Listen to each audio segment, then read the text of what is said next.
We begin today the Gemara on Daf Mem Beis Amud Aleph, the top line of the Yamud, Omar Rabba. This Gemara is continuing a discussion based on a brayse that was brought on Daf Mem Aleph Amud Beis, where there's a machlokes between Rebbe and the Rabbanon regarding freeing half of a slave.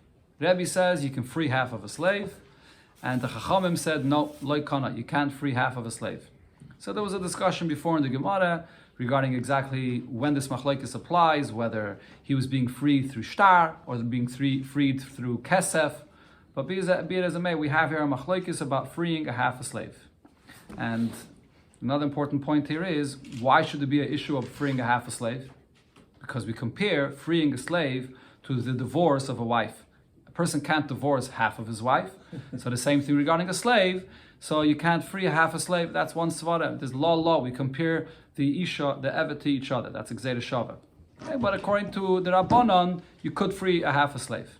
So on this, the Gemara continues and qualifies exactly. Rabba says here that machlokes does not always apply. Omar Rabba says Rabba machlokes b'sheshichrer chetziyai. The machlokes is when he freed half of the slave, but v'hiniya chetziyai. But he left half to be a slave. But if he frees half of the slave, and the other half he sells to someone else, or he gives him a gift to someone else, that is, he gives half of him as a gift to someone else. So over here, this will take effect according to all opinions, because given the kanafik minei kule, since this slave is leaving this master's possession completely, so divra kol kana, everybody agrees this will take effect. So Rashi clarifies it has to be in such a way that the freeing half of the slave and the other half that you sell to someone else are happening at the same time. Or maybe that he sold half of him first to someone else. He basically tells someone, you want to be a partner with me in this slave? So he sells half of the slave first to someone else, and then he goes and frees his part. So the moment he's freeing half of his part of the slave is fully disconnected from him. He gave him fully away. So that's, and the pshat over here is, the problem of freeing a half a slave, like I said before, is similar to trying to divorce half of a wife. You can't have her half as a wife and half not. So over here regarding this slave, since he's giving up the slave completely, so then it takes effect. Even though the slave is only being freed halfway, because the other half of him is going to be now acquired by another master, but for you, you're giving him up completely, so therefore it takes effect. Everybody will agree it takes effect.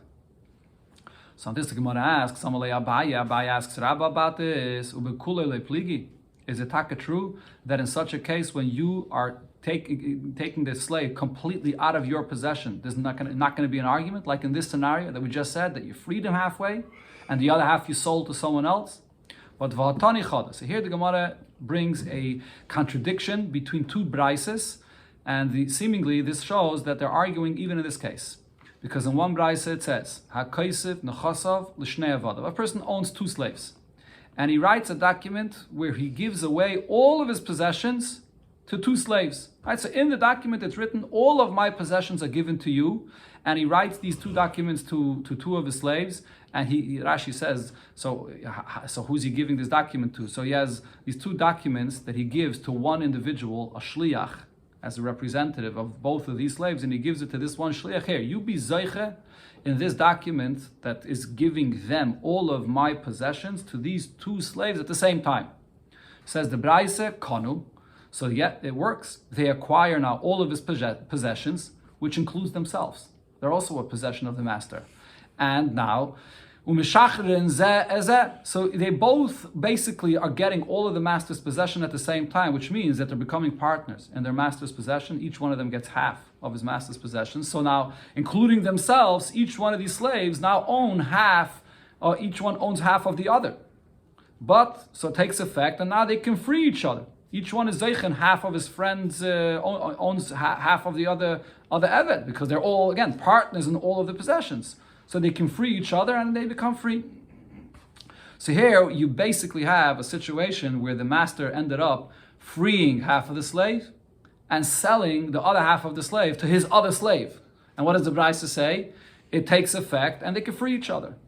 But V'tanya Yidach, in another Braise it says, basically the same thing. Person says, I'm giving all of my possessions to two of my slaves that I own, so then they won't acquire themselves. They don't acquire anything. they can't be freed this way. So if they can't be free, they can't acquire any of his possessions. In order to acquire a penny of the master, they have to be first free. If you're not free, whatever you own belongs to the master. So since their own freedom did not take effect, so therefore they can't acquire a penny either. So the Gemara explains, my love, don't you think? So you have your contradiction of these two brises. So don't you think, what's the argument here? Ha Rabbanon, the brisa that says that they do become free follows the opinion of Rebbe, that is, sorry. Ha Rebbe, this is Rebbe. Rebbe says that when you free a slave halfway, he becomes free. And V'ha Rabbanon, and the other brisa that says that they do become free, that is. Right? 1 second, let me just make sure I have the opinions here straight. Rebbe is the one that says, yes, Rebbe is the one that says that they do become free. And V'ha Rabbanon, and the brisa that says that they do not become free by a half freedom, that's following the Rabbanon that says that it does not take effect. But the point is, you see here clearly that this argument of Rebbe and the Rabbanon applies even in a case where the master is giving away totally the ownership over these slaves. Right? So, but nevertheless, they're still arguing about this. Says the Gemara, loy, that's not necessarily the pshat of the machlokes of these two brises, and here the Gemara is going to give three different possibilities of how to understand these brises and how to answer the contradiction. The first is as follows: Idividi Rabbanan. I can tell you both of these brises follow the opinion of the Rabbanan that say you cannot free a half a slave. But what's the difference between these two brises? Ha the Omar Kulay. If the master says, the first brisa that says that they become free is because the master freed them and he told them, I'm giving each one of you, I'm freeing you completely. I'm giving away all my nechasim to you and I'm freeing both of you included in that completely. So then that takes effect. Like we said before, that once you're freeing him, if each slave is leaving his master completely, so then he becomes totally free. Even if someone else is acquiring half of him, it doesn't matter. He's leaving his master completely, it's not an issue. But the other brisa that says that the freedom in this way does not take effect, the Oma Chatzi Chatzi. The master did not say, I'm giving each one of you the full possessions that I own. He says, I'm giving you half of my possessions, and I'm giving you half of my possessions. When the master says such a thing, so then that's a half of freedom, and that will not take effect. So Rashi explains, whether the master says, first, to one slave, I give you half of my possessions, and then afterwards he comes to another slave and says, I give you half of my possessions, it's not going to work. Because even Rabbah before, that said that you can free the entire slave as long as the master is getting rid of the slave completely, but that's only if bevas achas, he says, I give you freedom and the other half is sold to someone else. But if it's bezeh achazeh, if he goes to one slave first and the other one afterwards, so then it's you're only freeing him halfway. And that, according to the Rabbanan, does not work.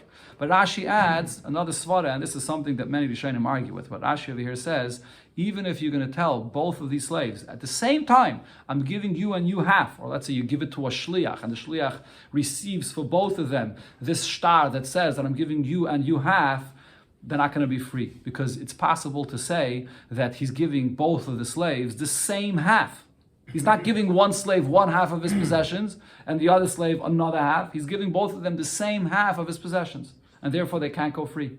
Now, as I mentioned, the reason the Rishonim argue on this is because usually regarding a sale and money matters, it doesn't work that way. If you own a property and you sell one person half of the property and then you come to the other individual and you say, I'm selling you the half of this property, we're not going to say that the second person gets nothing because maybe he sold the first and the second the same half. You're going to say, well, he gave him one half and he gave him the other half. So you should say the same thing over here. But the Mefarshim explain, one of the pshatim here is that according to Rashi, by a shtar shichrur, it's a different story. Shtar shichrur, because it says in the Torah, Lashon krisus, it has to be written in an oifen that it's very crystal clear what your intention in this shtar is. So even if by a sale we could assume that he meant two different halves, but in a shtar shichrur, if you're writing to two avadim that I'm giving you half of my possession, and he writes the same thing to the other, I'm giving you half of my possessions, it could look like that he means the same half, not a different half. And therefore, the whole freedom doesn't take effect, b'chlal. That's why the second brisa says it doesn't take effect. The second brisa says call. Well, one second. But so at this point, the Gemara is sort of changing that you have to understand the second brisa to mean that he wrote chatzi chatzi. Okay, but now the Gemara will ask regarding this second brisa here. Frek the Gemara, but now, v'hom the ktani sefer. If you look there further and the second brisa, what does it say? V'im oma chatzi chatzi. If when the master freed both of these slaves, or he gave them his possessions. So he clearly said, I'm giving you half of my possessions, and I'm giving you half of my possessions. Then loikonu, then they're not going to be kind of themselves. So Meklal, so what do I understand from this? The Reisha, the Amakulai. That in the Reisha, the master said that he's giving all of his possessions, and he said that to both of the slaves, not like the pshat we just wanted to say. So at this point, the Gemara understands that the Braisa over here is saying two halachas. It's saying whether you say to both slaves, I'm giving you all, whether you say to each slave that I'm giving you half and you half, either way, it's not going to be kaina. So we can't make the distinction that we just made. So the Gemara answers, not necessarily. We could say, Perushe kamafarish. The Sefer of this Braisa is coming not to add another case, but it's coming to explain the Reisha. That when it says, Af atzmon leikanu, that he gives all of his possessions to these two slaves, that they will not acquire themselves, comes the Braisa and explains, Keitzad, how and when is that? Kagoin da Omar, chatzi chatzi. If he tells each slave that I'm giving you half of my possessions. But if he would tell each one of them that I'm giving you all, so then they would be kind of themselves. Hochanami mistavre, and it's logical to understand the Braisa this way, because the Yisrael Kedaitach, Reisha Dama Kuloi, if the beginning of the Braisa, the master said to both slaves that he's giving them all of his possessions, so then why does the Sefer have to say this case of chatzi chatzi? Hashta Omar Kuloi Loikonu, if in the Reisha, where he told the slaves clearly, I'm giving each one of you all of my possessions. Nevertheless, it does not take effect, even though there's no half freedom over here. There's a full, he's giving each one of them fully. Nevertheless, it doesn't take effect. Omar chatzi miboye. Would it be necessary for the Braisa then to say in the Sefer another din, that if he says to each one of them, I'm giving you only half, that it does not take effect? So it must be that the Sefer is not another din, because there's no chiddush in this. It must be that the Sefer is just coming to explain what the case of the Reisha is. Okay, but this point the Gemara says is lav dafke, because you could explain the Braisa as follows: Imishum ha, if it's this problem you have here, that why is the Sefer mentioning the case of chatzi chatzi? So then lo irya. This is not a proof, because I can tell you Tana Sefer legluye Reisha. Sometimes the Braisa does such a thing, that it says the case of the Sefer to explain to you, to reveal to you, not really to explain, but really to reveal to you what the intention in the words of the Reisha was. Shaloi Taima, don't make a mistake and say Reisha the Ama Chatzi Chatzi. That in the Reisha, when the Avodim do not acquire themselves, it's only because he told each one, I'm giving you half. Aval Ama Kuloi Kono. But if he would have told each one of them that you acquire yourself fully, they would have acquired themselves. So therefore, Tana Sefer the Ama Chatzi Chatzi. So in the Sefer it says the case where you told each one of them that only half is yours. The Klal, the Reisha, the Makulai. So this now clarifies that the pshat of the Reisha is that he told each one that I'm giving you fully all my possessions, and still they will not acquire themselves. So you could learn the pshat in the Braisa this way, that even by Kulai they're not going to be kind of themselves. So there's no rai over here how to learn the pshat of this Braisa. Okay, now the Gemara gives another pshat to answer the contradiction of these two Braisas. Again, we're talking about a person that has two slaves and he's giving them away all of his possessions. In the first Braisa it says that they're kind of themselves and they acquire everything. In the second Braisa it says they get nothing. Now, if you want, I'll answer you another pshat in these two Braisas here. Like Kashi, there's no contradiction. Kan b'shtar echad. If he writes into one shtar that I'm giving two of my avodim all of my possessions, then it does not take effect. And Rashi explains the reason is, because we compare the freedom of an eved with a shtar to the divorce of an isha with a get. You can't give, a person has two wives, he can't give two wives one get, and in one get it says, I'm divorcing two of my wives. Kosav law sefer Christus, law means you write to one wife, not for one and another wife in the same get. It's the same thing with a shtar, to free a eved. You can't write that you're freeing two avodim in the same shtar. So that's the Braisa, that's the second Braisa that said that they won't be freed at all. And Khan, the first Braisa was b'shnei shtaris. He gave two separate documents, and could be he gave it to a shliach to be zeicha for both of them, but it's two separate documents, so therefore they're zeicha. So the Gemara asks on this, if that's the case, b'shtar echad, if the second Braisa is one shtar, so then my area chatzi chatzi.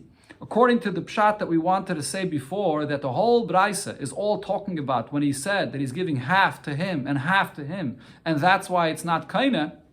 But afila amakuloi nami loikana. Even if the master said that he's giving all of his possessions away to both of the slaves, it still shouldn't take effect, because there's another problem here. He's writing all of this into one shtar. when you write freedom to two avodim in one star, either way, it cannot take effect.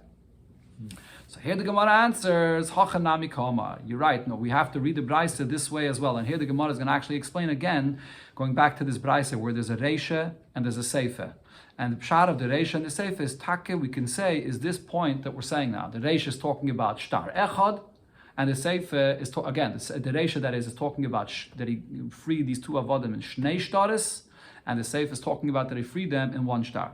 In the words of the Gemara, so when it says, Af Atzmon Loikanu, in the Reisha it said that he freed the avodim and he told them, I'm giving you all of my possessions. So he gave it all away to them. So why shouldn't it take effect? So what's the pshat in the Reisha?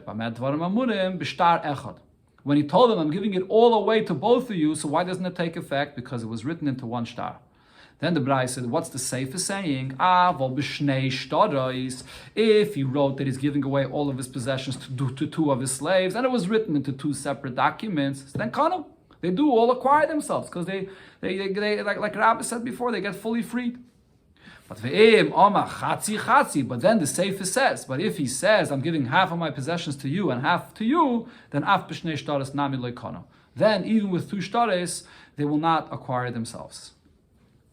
A third pshat the Gemara suggests, or if you want, I can tell you, lo kashya, there's no contradiction here between these two brises. Kan bevas achas, in the brisa that it says that he gives away everything to two avodim and they both get freed, it's because he gave it to them at the same time. Whether he gave it to both of them at the same time or through a shliach, he gave it to them at the same time. So therefore they both become freed completely. And kan bezeh achazeh. And over here in the brisa that it says that they do not become free is because he gave it to one after the other. He gave to one half and then the other one another half. So he says, or again, bezeh achazeh actually. When the Gemara here says bezeh achazeh, it does not mean half. It means he gave to one. He said, I'm giving you all my possessions. Then he says to the other, I'm giving you all my possessions. So in such a case, the freedom will not take effect for either one of them. So the Gemara explains this. What does this mean? Why, if he says to one first, and then to the next second, that I'm giving you all my possessions, why doesn't it take effect for both of them? So the Gemara asks, Bishloime, Basra. It's understood why the second one gets loikani, gets nothing, the hakani leikama, because he already gave everything away to the first slave.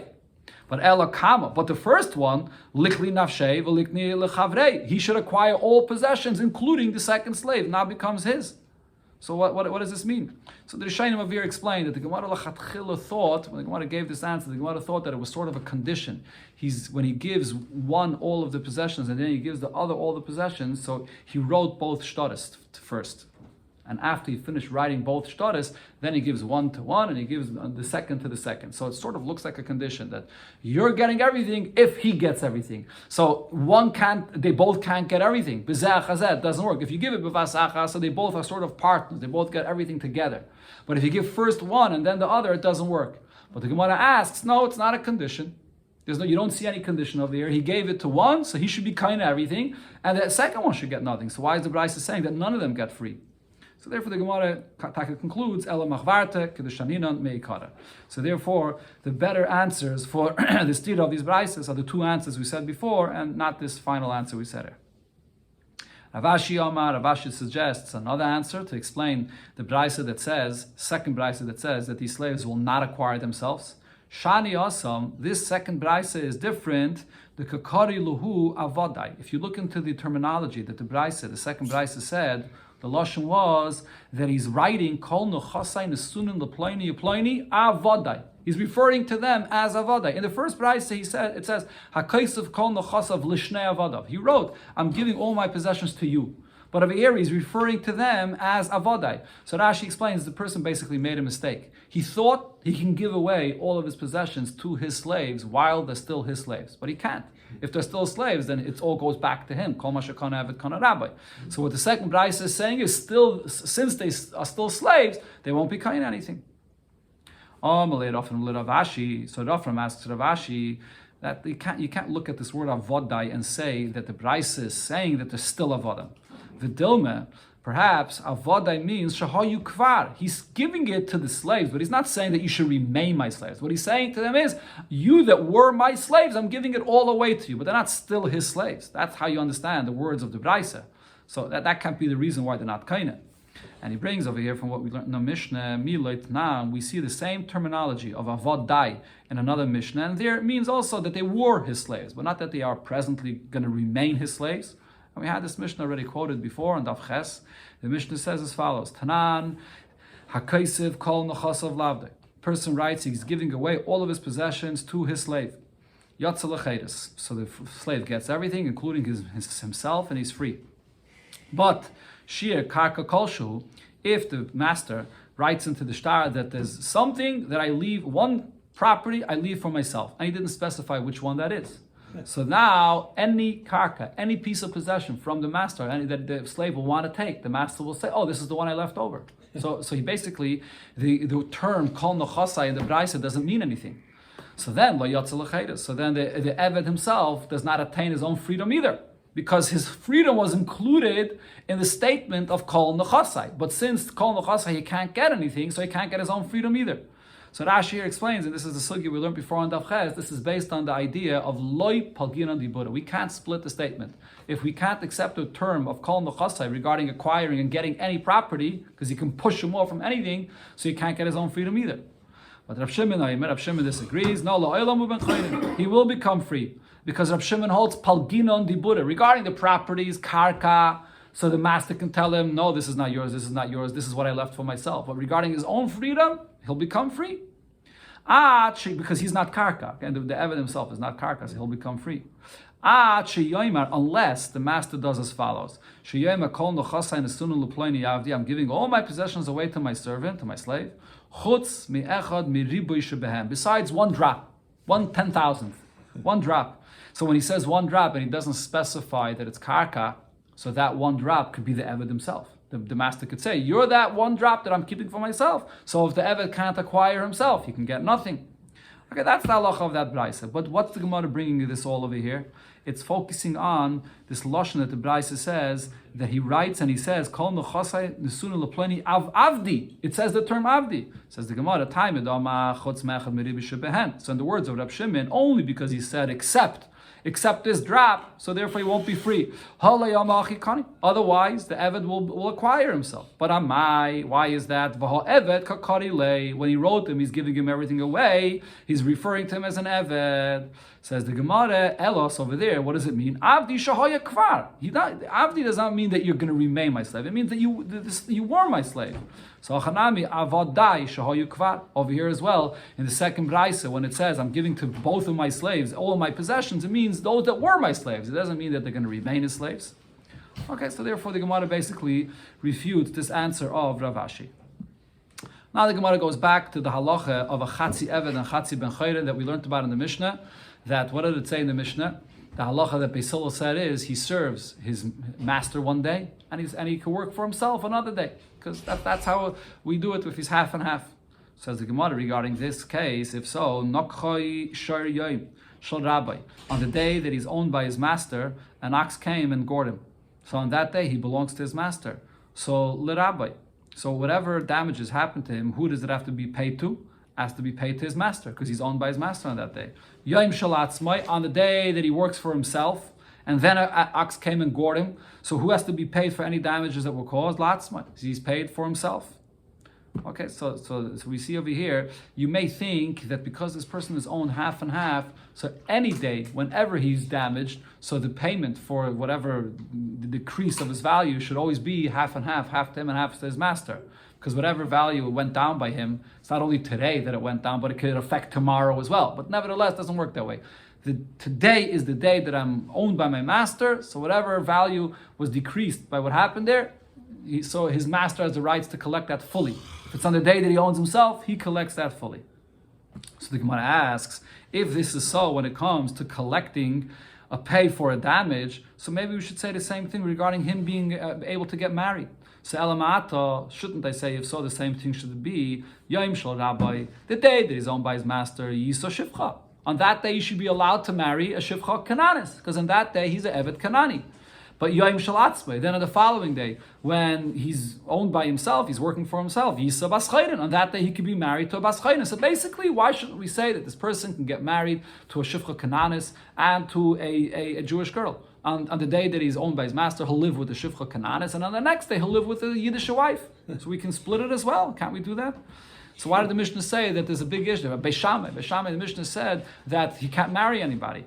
So the Gemara answers, no, it doesn't work this way. Isura loikam rina. Regarding such an issue of Isser, his identity, is he a Yid, or he's still an Evet Kanani? Regarding this, you can't split it. Regarding the value or the damages that was caused, so that you could say that the money, who it belongs to, so you split it, one day him and one day his master. That's the way Chachamim set it up. But regarding the identity of who he is, over here the Takanas Chachamim cannot apply. Tashema, so the Gemara asks on this takana that we just said, that if the shoy gored him, so the day that he belongs to himself goes to himself, and the day of his master goes to his master, on this the Gemara asks, so the Braisa says as follows: Heimis mishachetzi eved v'chetzi ben chayrin. An ox, and Rashi says we're talking about an ox which is a shoyer hamuad. He already gored 3 times, and now he came and killed this eved, or this individual that's a half eved and half free. So what happens now? So the halacha is, Rashi here brings the halachas benegay to a person that's owned, that's a slave. So if he gets killed, so the master gets paid a knas of 30 silver coins. That's the knas that the pasuk says, shloishim kesef, goes to the master. What's the halacha of a yid that a shir gores? So there's a halacha of kaifer. The owner of this ox has to pay kaifer, and as an atonement, he has to pay a payment which the value of this yid that got killed over here. How much he would be sold in the marketplace as an eved, he has to pay. So over here, so this shir gored this eved. So the Braisa says, what do you do? Noisan chatzi knas l'rabbi. So you give half of the knas to the master, and v'chatzi kaifer liyarshav, and half of the payment of kaifer. This is the payment that you pay for a yid when he gets killed by a shayr. So that goes to his yarshim. Okay, the Gemara will discuss later where is there any yarshim here, because this person is half a slave, okay. So that's a separate discussion. But basically, we split the payment. But the question is, why are we splitting the payment? Amai, hochanami lema. Why shouldn't we say, as we said before, Yaim shel rabbi, if he got killed on the day that he was working for his master, lir rabbi, so it should the whole knas should be paid for his master. And Yaim shel atzmai, in the day that he's working for himself, la'atzmai, then this payment for him being killed should go to himself or to his inheritors. Why are we splitting the payment here? So the Gemara answers, it's not the same thing. Shani hocha de kakalya karna. Over here, this case is different because the damage that happened to this slave is he was totally killed. So over here, it definitely affects not only him on this day today, but it affects his master because he's completely gone, and tomorrow he can't work for his master. Now, even though you may argue that it's similar also when he gets damaged, that it affects his master tomorrow as well. But nevertheless, when it comes to a damage, over here Chachamim were misakin that the damage that happened today, he's owned by his master today, so that pay goes completely to the master. On his own day, so that goes totally to him. But in the case of Kalya Karna, where the damage that happened was that it's a total loss, so in such a case, so you have to split it equally between him and his master because they're owned by him and his master. So Frekta Gemara, so if you're telling me this concept of Kalya Karna does not only mean when the person was killed completely. Kalya Karna means a kind of damage that's forever. That it's never coming back. And therefore you have to split that damage equally between him and his master. So what is a case where the person is damaged and he basically, it's not forever, meaning he recovers. So the example would be, if a person, you injured someone, you hit him at his hand, and his hand dried up, so his hand was injured and he couldn't use his hand, and then his hand heals and it comes back. Right? So in other words, you have different kinds of injuries. If a person chas v'shalom is killed, so then that's Kalya Karna. That he's not coming back. If chas v'shalom a person's hand is cut off or something happens, so then that's all Kalya Karna. It's not recovering again. But over here, the case of loy Kalya Karna, where you're telling me that you split the days, you don't split the pay equally, but you split it by who he's owned by on that day, that would be such an example where a person's hand was hit and temporarily you can't use it and it will recover. So now the question is there really any pay over here of nezek that the shayr has to pay? What were we talking about over here? That a shayr gored this person, right? So before I read the Gemara inside, there's the halacha of a shayr that gores and damages, and a shayr has to pay for the nezek, for the damage that happened. But then there's another type of halacha, which is adam, one person that damages and hurts another person. When one person hurts another person, there are many more modes of payment. You have to pay tsar, nezek, ripui, sheves, and baishis. There are 5 different things you have to pay for. You have to pay for the damages of his value. You also have to pay for the pain, for the doctor bills. You have to pay for sheves as well, which is what the Gemara is going to focus on over here. The fact that he couldn't work, he was out of work for this time period. There's many different things. By a shoyer, you only have to pay for the real permanent damages that were caused, that the value was decreased forever. But for any other things like the doctor bills or the fact that the person couldn't work for a certain period of time, that a shayr does not pay for. So over here, the Braisa before was talking about a shayr that gored. And you're telling me, what's that Braisa talking about? Loika kalya karna. That the shayr caused a damage in this person and that he will recover. But the question is, do you even have to pay for this damage of this shayr? And the Gemara here brings that this is a machlokes. According to Abaye, yes, the owner of this shayr would have to pay for this kind of damage, even though it's a temporary damage. He's going to recover.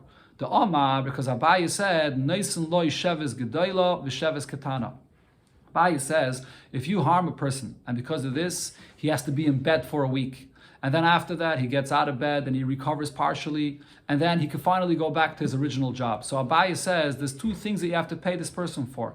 Number one, you have to pay this person for the temporary loss that he has, that he can't make his full income that he would usually make. If this person had a high paid job, and now he was in bed and he couldn't get that pay, or even when he was out of bed already, but he still couldn't go back to his real job. In between, he had to do side jobs, which were easier jobs. Rashi gives the example, Shemer Kshuim, he was just able to be a guard by a property, he couldn't do a proper job. So that's the halacha of Sheves, that you have to pay him for losing his income from his job. That's called Sheves Ketana.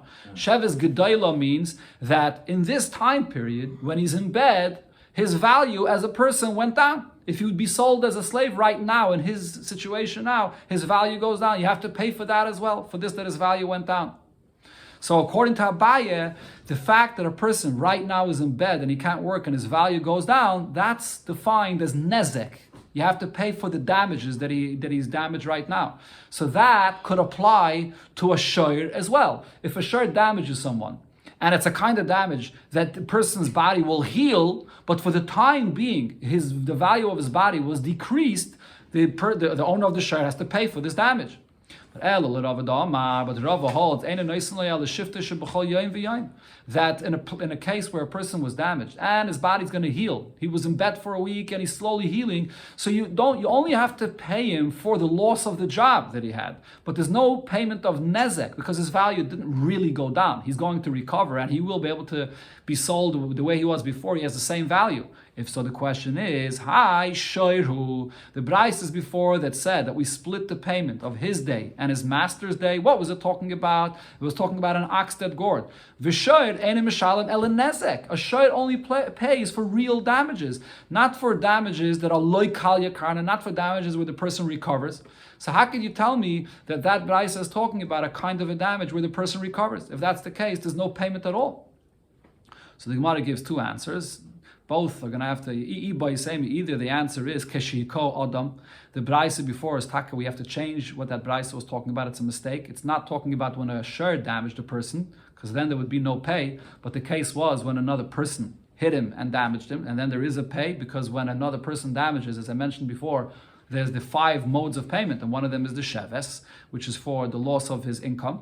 And Vibaisemo, or we have to say Memrihi. It actually was not a Braisa. We're not discussing Braises. It's just a statement that was said by some Amayre or Memre l'Rava le'svirule, and Rava Taka cannot hold of those statements because it doesn't fit with his opinion, as we just proved.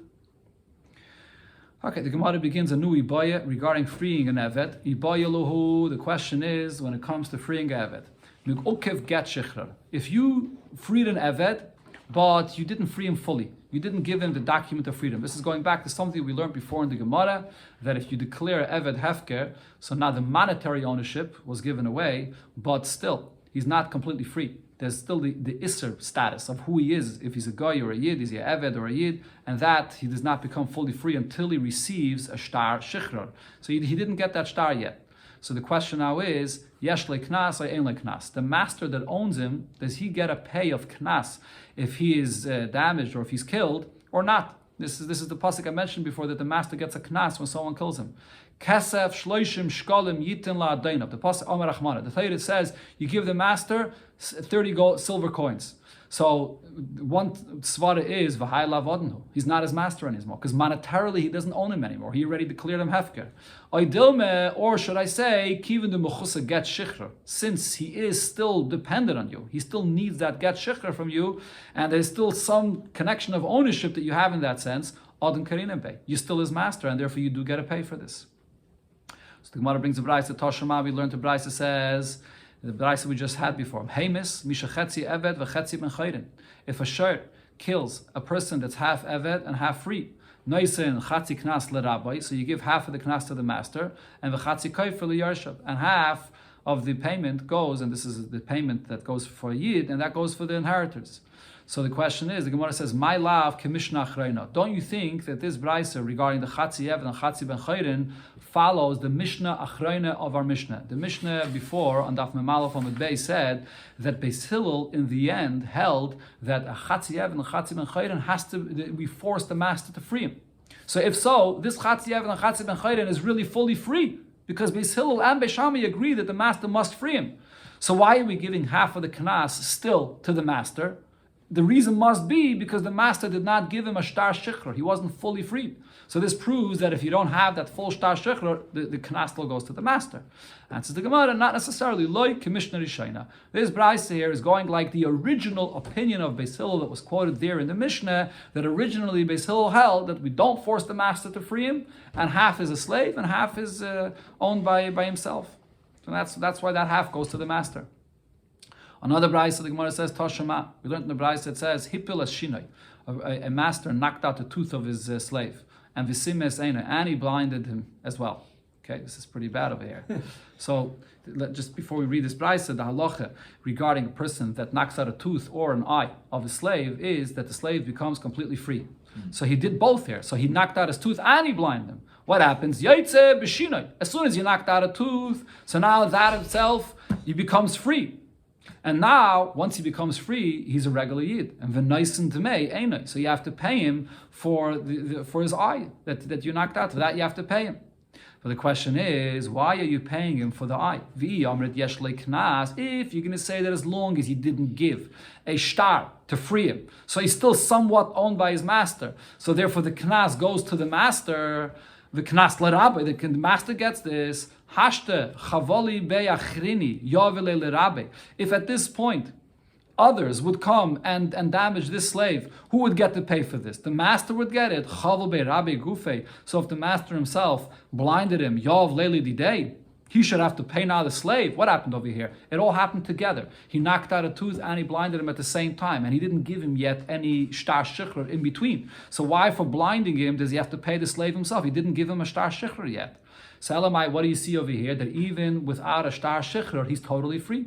And the master has to pay the slave for the eye.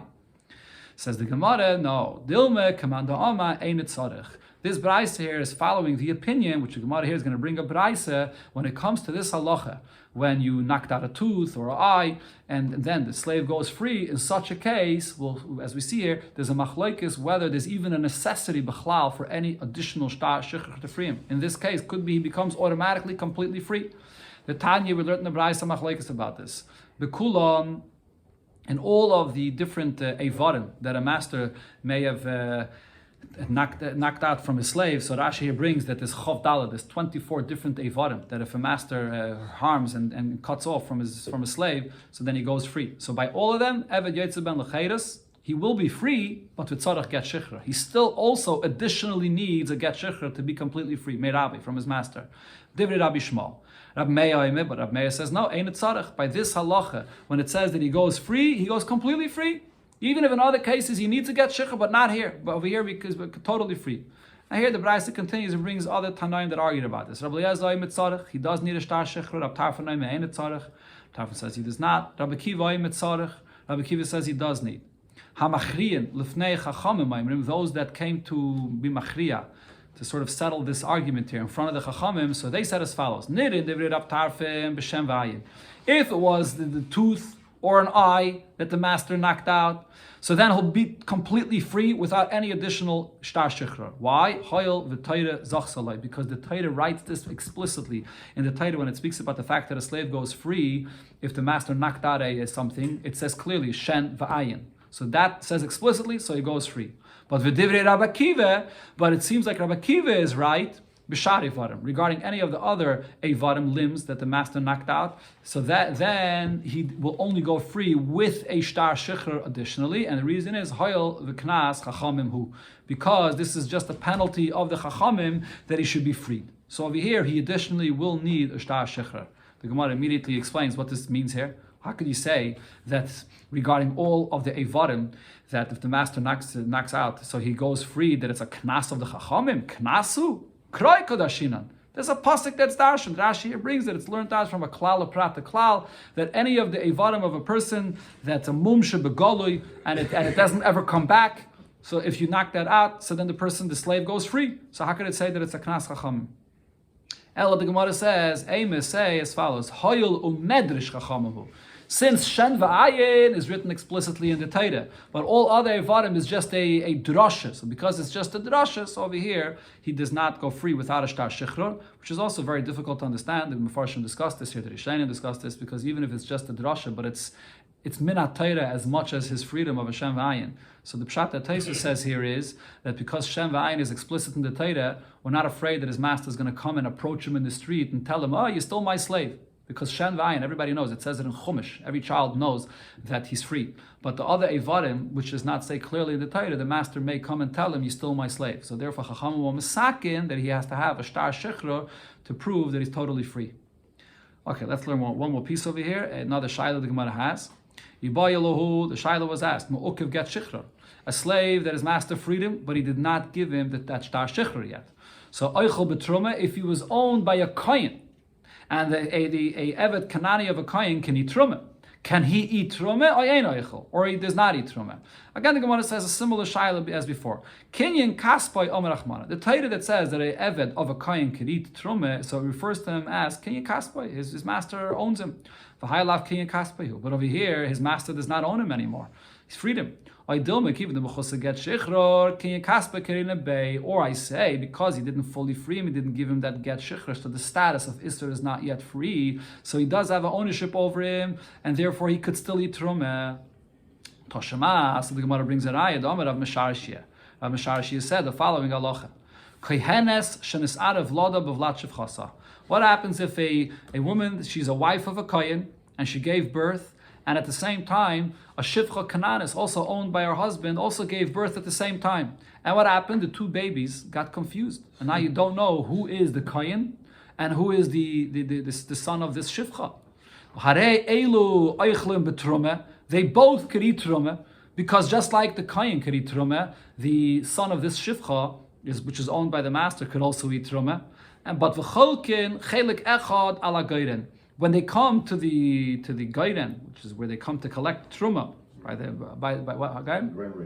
granary, and they come to collect that truma, they both take one portion of truma. Why do they take one portion of truma? So Rashi explains, because there's a takana of Chazal that even though Evet Kanani is allowed to eat truma, but he's not allowed to go and collect the truma, because if he comes to collect the truma, people may make the mistake and say that he is a kohen.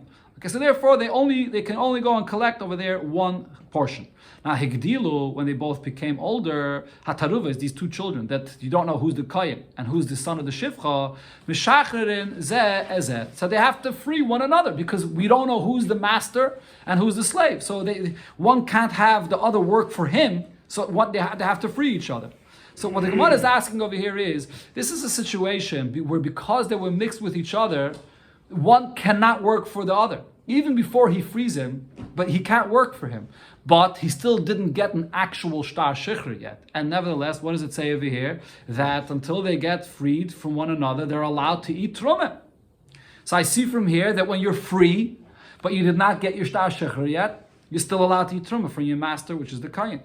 Answers the Gemara, no, you can't compare. Hachi hasha, how can you compare? Hasam, over there, true, b'payil, they can't work for each other, but im yave eliyahu v'yayim b'chad minay devedu, if Eliyahu Hanavi comes and tells us, and he tells us with prophecy the facts, who's the Eved and who's the Kayin, so then, King and Kaspa Kerinebe, really one of them is still completely owned by his master. Elamai b'payil, he can't work for him, he has to free him because none of them can work for each other. So therefore over there, they can still eat truma. But over here, our Shaila was in a situation where the master freed him. He just didn't give him the shtar shechrut. Over here, there's a svara that he's not a king in Kaspay at all, and therefore that Gemara remains unresolved.